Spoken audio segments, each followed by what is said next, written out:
Togo Info, le Togo à votre portée. Je salue l'initiative de cette conférence de presse des femmes pyramides pour relancer la campagne contre la vie chère sur la question à partir de la thématique du port du noir 3 jours par semaine. C'est une bonne initiative.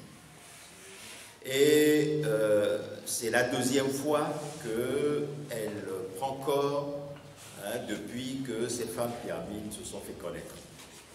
Mais je pense que pour cette deuxième fois, cette initiative doit servir à atteindre son véritable objectif. Parce que la vie chère, nous savons qui en est responsable. C'est un pouvoir politique.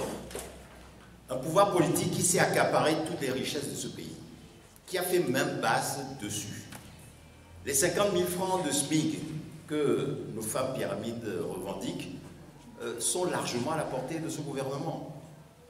Les augmentations et la satisfaction des revendications que demandent les syndicalistes du CET sont largement à la portée de ce gouvernement. Mais il ne veut pas les satisfaire. Pourquoi ? Parce qu'ils ont fait des richesses de ce pays leur propriété personnelle. Des richesses qu'ils pillent par milliards, qu'ils exfiltrent de ce pays pour aller déposer sur des comptes à l'étranger. Nous savons tout cela. Mais la question aujourd'hui est de savoir combien de temps cela va-t-il durer encore. Nous sommes aujourd'hui 20 avril. C'est exactement 7 jours avant la commémoration du 62e anniversaire de l'indépendance de ce pays. Le 27 avril prochain, chaque Togolais sera confronté à cette réalité qui est de se dire quel bilan est-ce que je fais de nos 62 ans d'indépendance?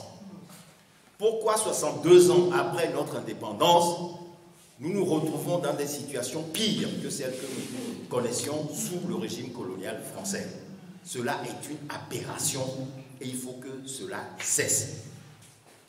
Et cette année 2022, le 13 janvier dernier, était une autre commémoration.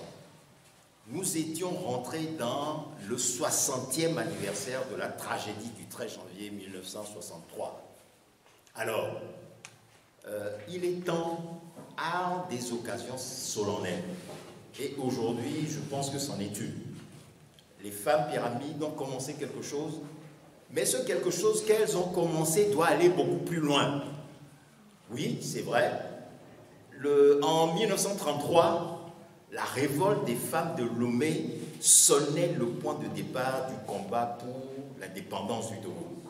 Bien sûr, il n'a pas rebondi immédiatement, mais 23 ans après, lors des élections législatives de 1946, c'est ce mouvement-là qui a porté une majorité de nationalistes à la toute première assemblée représentative du Togo qu'il y a eu dans ce pays.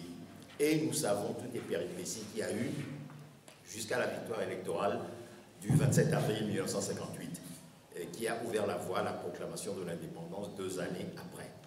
Alors, pour nous, au Parti des travailleurs, nous estimons aujourd'hui qu'il est temps de commencer à dire les choses clairement.